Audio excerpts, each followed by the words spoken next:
तो हम आज बात कर रहे थे बिहार में जिस तरह से आशा पार्टी ने कदम रखा है और पूरे बिहार में संगठन को मजबूत कर रही है और लगातार जो लोग हैं उनको हर पद दिया जा रहा है। हर जिले में प्रखंड से लेकर जिला अध्यक्ष तक नियुक्ति कर दिया गया है।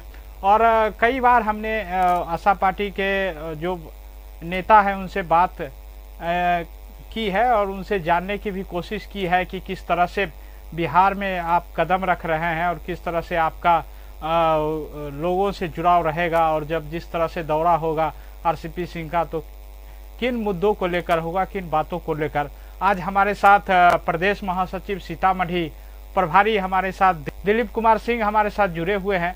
उनसे ही जानने की कोशिश करेंगे कि किस तरह से सीतामढ़ी का जो विधानसभा है वहाँ का और जो प्रखंड है उसमें किस तरह से तैयारी किए हैं और किस तरह से तैयारी की जा रही है, क्योंकि आने वाला समय विधानसभा जो चुनाव है उसको लेकर सब पार्टी तैयारी कर चुकी है। आशा पार्टी किस तरह से तैयारी कर चुकी है। हमारे साथ दिलीप कुमार सिंह है। दिलीप कुमार सिंह जी, आवाज मेरी जा रही है आपके पास? जी बहुत बहुत धन्यवाद आतिश जी। मैं साथ साथ बिहार और झारखंड के तमाम श्रोताओं जो आपको सुन रहे हैं, मैं उन सभी को बड़े दिन क्रिसमस का उपलक्ष्य में हार्दिक अभिनंदन और धन्यवाद जनाता हूं आपके चैनल को, जो आप मुझे इस लायक समझे हैं कि आपके साथ अपना कुछ बात शेयर कर सकते हैं। दिलीप जी, हमको ये बताइए कि किस तरह से सीतामढ़ी का जो विधानसभा है उसमें किस तरह से आपकी तैयारी चल रही है और किस तरह से लोगों को जोड़ रहे हैं आप आशा पार्टी में? सर, सबसे पहले तो सीतामढ़ी विधानसभा जो हमारी है इसमें 7 विधानसभा आती है और 7 विधानसभा में हम लोग बहुत जोर शोर से तैयारी कर रहे हैं। हमारे जिला अध्यक्ष संजीव जी हैं, उनके साथ साथ 27 प्रकोष्ठ जो हमारा है, 27 प्रकोष्ठ का हम लोग जिला अध्यक्ष तय कर चुके हैं, दे चुके हैं, बना चुके हैं। उसमें 17 प्रखंड उसमें भी हम लोग जिला अध्यक्ष नियुक्त कर चुके हैं। और जैसे हमारे गार्जियन का मार्गदर्शन मिल रहा है आलोक जी और हमारे साहब जी श्री रामचंद्र प्रसाद सिंह जी जो हमारे राष्ट्रीय अध्यक्ष हैं, उनके मार्गदर्शन पर हम लोग काम कर रहे हैं। और विधानसभा का समझिए कि हम लोग जी जान लगा दिए हैं और सिर्फ लड़ना नहीं है, जीतना है हमें। अच्छा, एक बात बताइए, आपका प्रदेश आपको तो प्रदेश में नेतृत्व भी दिया गया है, प्रदेश महासचिव और वहाँ सीतामढ़ी का प्रभारी भी। आपको क्या लगता है कि जिस तरह से आपकी पार्टी कदम रखी है, आने वाला जो समय है उसमें कई पार्टियां हैं, उस पर आप किस तरह से फेस करेंगे और लोगों का जो जुड़ाव है, लोगों की जो सोच है वो किस तरह से, सीतामढ़ी के लोग क्या चाह रहे हैं और जो लोग जुड़ रहे हैं उनका क्या कहना है? सर, सबसे पहले तो हम आपको ये बता दें कि जिस समय हम लोग के राष्ट्रीय अध्यक्ष जदयू के कमांड जो संभाले हुए थे, राष्ट्रीय अध्यक्ष थे आरसीपी बाबू, उस समय हम लोग एकदम पंचायत लेवल से काम किए हुए थे, बूथ स्तर तक हमारे कार्यकर्ता थे। तो जहां हमारे नेता हैं, जहां हमारे माननीय श्री रामचंद्र बाबू जी हैं, वहां ही हम लोग सभी हैं। तो ये पूरा टीम हम लोग ऑलरेडी बहुत पहले से तैयार रखे हुए हैं। पार्टी हमारी नहीं है, लेकिन हमारा जो कार्यकर्ता है वो पुराना कार्यकर्ता है, जो हर एक आदमी के दिल में राज कर चुका है, वह कार्यकर्ता इनके साथ है।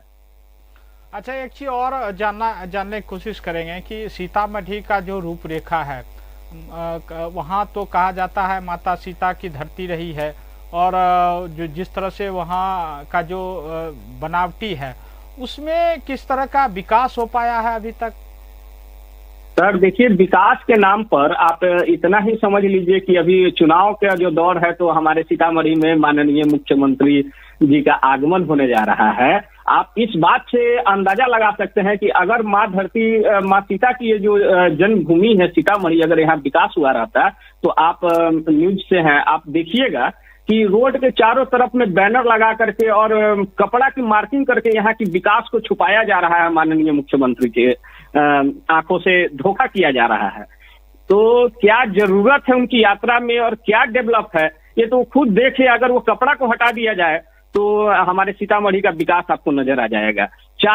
हमारे तीनों जिला में अगर आप ले लीजिए, सीतामढ़ी, शिवहर, मधुबनी, ये जिला में सिर्फ एक फैक्ट्री थी रेगा शुगर कंपनी, वो भी चुनाव के मद्देनजर सिर्फ चुनाव से पहले किसी तरह से उसे खोला गया है ताकि यहाँ मुख्यमंत्री को दिखाया जाए कि काम हुआ है, विकास हुआ है सीतामढ़ी में। लेकिन आप यकीन मानिए कि सीतामढ़ी में विकास के नाम पर सिर्फ 0 है और कुछ नहीं है। अच्छा, आप वहाँ के सीतामढ़ी के प्रभारी हैं, जो जितने विधानसभा हैं उसमें किस तरह से कार्यकर्ता को आप जोड़ रहे हैं और कितने लोग अभी तक जुड़ पाया है? लगभग सर हमारे साथ हमारी पार्टी में हजारों कार्यकर्ता हम लोग सीतामढ़ी में सिर्फ बना चुके हैं। 1000 से ऊपर ही मान लीजिए, हम सही आंकड़ा अभी नहीं दे पा रहे हैं आपको, लेकिन 1000 कार्यकर्ता तो हम लोग सीतामढ़ी में सिर्फ तैयार है। जो हमारे राष्ट्रीय उपाध्यक्ष श्री आलोक जी जब यहाँ दौरा पर आएंगे तो उनके साथ कम से कम 1000 आदमी तो जरूर उनके साथ रहेगा। और हम लोग सब पूरा जी जान से हम लोग मेहनत कर रहे हैं ताकि इस बार बदलाव दिखा देना है। और विकास किसको कहते हैं, वो हमारी आरसीपी बाबू की जब सरकार बनेगी तो बिहार देखेगा कि विकास किसे कहते हैं। एक सवाल उठता है कि लोग बहुत सारे दावे वादे करते हैं, लेकिन हकीकत जब धरातल पर देखने को मिलता है तो हो नहीं पाता है। इसमें आपकी पार्टी कितना सीतामढ़ी के लिए विकास में अहम भूमिका निभाएगी? सर सारी जो भी अभी हम लोग देख रहे हैं 30 साल अगर हम देखते हैं तो 30 साल में अगर देखिएगा तो जंगल राज है, दूसरा अफसरशाही का राज्य जो आप देखे हैं, इसमें आपको देखने को मिला होगा बिहार में, जहां लूट खसोट बंदरबाट चल रहा है। और इसकी कमी है अगर आप कहिएगा, शिक्षा के क्षेत्र में भी सुधार नहीं है, स्वास्थ्य के क्षेत्र में भी सुधार नहीं है, सिर्फ वादा ही हुआ है। लेकिन आपको याद होगा कि जब हमारे आदरणीय हमारे गार्जियन श्री रामचंद्र बाबू जब मंत्री में थे तो उनके समय में क्या बिहार का डेवलप किया गया था, वो बिहार के लिए कितना सोचे थे। तो जो आदमी इस्पात मंत्री रह करके इतने बिहार के लिए सोचे हैं, और वो जब हमारे मुख्यमंत्री बन के सूबे की प्रधान बनकर आएंगे तो बिहार में वादा नहीं, यहाँ विकास होगा, वादा तो टूट जाता है। महिलाओं को लेकर बहुत सारे वादे करते हैं एक पार्टियां, उसमें जगह नहीं दी जाती है। आपकी पार्टी सीतामढ़ी में कितनी जगह दे पाएगी? जो जितने विधानसभा हैं उसमें क्या लगता है कि महिलाओं को भी ज़्यादा से ज़्यादा उसमें जोड़ा जाएगा या फिर टिकट चुनाव लड़ाया जाएगा? जी जी बिल्कुल, हमारे यहाँ महिलाओं का पूरी सम्मान दिया जाएगा, क्योंकि नर नारी का ही संयोग होता है। 50% नारी ही है, 50% पुरुष है। जब दोनों का मतलब मिलेगा, जब दोनों आदमी जब एक होंगे तो हमारे यहाँ विकास ही विकास होगा। हमारा जो 7 विधानसभा है उसमें से हम लोग कोशिश में रहेंगे कि कम से कम 3 विधानसभा 4 विधानसभा पे हम लोग महिला उम्मीदवार ही उतारे। ये हम लोग का पूर्ण कोशिश है। दिलीप जी, बहुत बहुत धन्यवाद हमसे जुड़ने के लिए, और भी लगातार आपसे जुड़ते रहेंगे। और सीतामढ़ी की जो विकास है और उस पर किस तरह से विकास का रूपरेखा है और या फिर आपकी पार्टी किस तरह से काम करेगी, उसको लेकर हम आपसे लगातार बात करते रहेंगे और जानते रहेंगे कि किस तरह से आपकी पार्टी वहाँ पे काम कर रही है और कितने लोग जुड़ पाए हैं, और जो आपका पार्टी का मकसद है वो मकसद में कितना आप सफल हो पाए हैं। क्योंकि आने वाला समय जो विधानसभा चुनाव है उसको लेकर आप लोग पूरी तरह से तैयारी कर रहे हैं। इसको लेकर जो है सो हम लगातार हर जिले से लोगों से बात कर रहे हैं।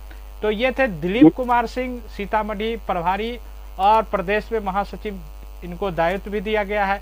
इन्होंने बखूबी से उन्होंने सीतामढ़ी के बारे में बताया है और खासकर पार्टी की जो जिम्मेदारी कंधों पर दिया है उसको लेकर अच्छी तरह से उन्होंने बताया है कि हम किस तरह से जिला में काम कर रहे हैं और संगठन को किस तरह से हम मजबूत करने में जुटे हैं, क्योंकि आने वाला जो विधानसभा चुनाव है उस चुनाव में हम पूरी तरह से लड़ सके।